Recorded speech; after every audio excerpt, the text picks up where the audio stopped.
Hello， 大家好，欢迎收看第191期的亚当球鞋，我是你们的亚当。今天我们一起来聊一聊这双阿迪达斯的米切尔4代当 Issue 4。本期视频由您的点赞赞助播出。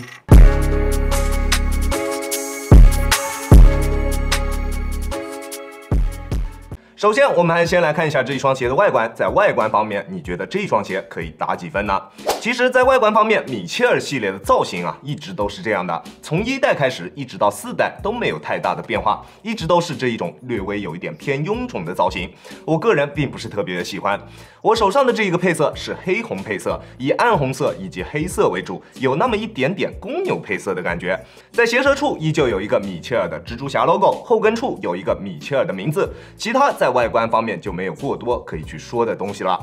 那在实战方面，我们依旧还从大底开始说起。大底方面，这一次的纹路会有一点类似于天组的设计，是根据米切尔的个人运动姿态来做出的这一个纹路。在外形上面有着一些不太明显的分区，不过这一些都是品牌方的宣传手段罢了。在实际的穿着体验上面，并不会感觉到有天足那一种非常明显的分区的感觉。它的大底踩上去就跟普通的篮球鞋并没有什么区别，根本就感觉不到有什么特别之处。好在抓地力方面的表现还算不错，这种锯齿状的纹路确实给这一双鞋带来了还算不错的抓地表现，并且在吸灰方面的表现也是 OK 的。在有灰尘的场地上面实战，基本上不怎么需要用手去擦鞋底。不过由于大底使用的橡胶硬度是比较偏硬的，那如果场地上会比较潮湿一点，它的抓地力表现会非常差。所以如果你购买了这一双鞋，那记得在你擦拭完鞋底之后，先踩踩地面，让大底尽量干透，不然当心劈叉。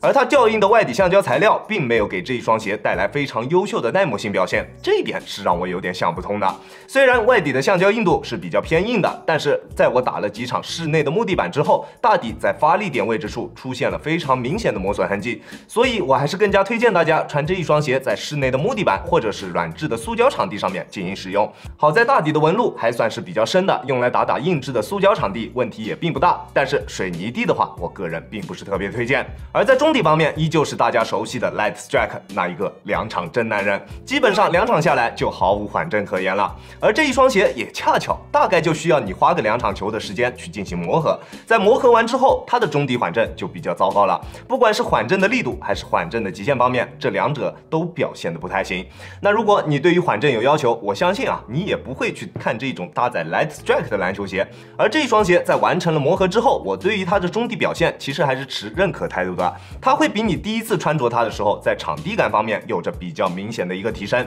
虽然并不算特别出色，但是在后卫鞋当中还是可以算得上是一个合格的水平的，并且它在反应性方面的表现也是非常优秀的。前掌内侧的中底高度是比外侧明显要低一些的，在发力突破的时候感觉非常不错，没有丝毫的泄力感。中底的总体表现还是符合一双后卫鞋的定位的。那如果你对于缓震有要求，那它一定不会是你想要的鞋款。但是如果你更加注重的是反应性，那它可能会是你的菜。在鞋面方面，这一次的鞋楦终于改为了正常宽度的鞋楦，不再像之前那么宽似海了。再加上合理的内部填充以及这一套叫做 Light Lock 的系带系统，让我这样偏窄脚型的人穿它也能得到比较不错的包裹体验。但是对于宽脚的朋友来说，可能并不是一件好事，并不是那么的友好。这一双鞋我还是更加推荐正常脚型或者是脚型略微偏宽偏窄的朋友去进行选择。不过我在这里要吐槽一下它的鞋带，每一个鞋带孔之间的间距都非常的小，鞋带与鞋带孔之间的摩擦力还特别大，在拉紧鞋带的时候特别不方便，很难拉。不过这也有它的好处，就是因为鞋带与鞋带孔之间的摩擦力比较大，那在实战的过程中，球鞋的包裹性基本上不会出现那一种慢慢松动的情况，不需要打一会儿球还得把鞋带重新再系一遍，这一点还是比较不错的。在锁定方面的表现也非常不错，拉紧鞋带之后，双脚在鞋内的每一个位置都能够被很好的包裹住，并且在做变向或者是横移动作的时候，双脚在鞋内也并不会出现明显的位移，在实战的过程中也不会出现任何的顶脚趾或者是掉跟的现象。在包裹锁定这一方面做的是非常不错的，这一方面也是我对于之前的米切尔2代以及3代比较不满意的一个地方，在这一代身上，在这一个方面提升是非常明显的。而在支撑性方面的表现也是没有问题的，鞋面的延展性非常低，并且中底的橡胶都上扳至了鞋面，在做变向动作或者是侧向蹬地动作的时候，鞋面是可以非常好的兜住你的双脚的。而在中底这一次阿迪放弃使用了很长时间现的那一个8字形的 TPU 改用了新的结构，在保证球鞋有够用的中底刚性的同时，还能让球鞋拥有更为优秀的灵活性，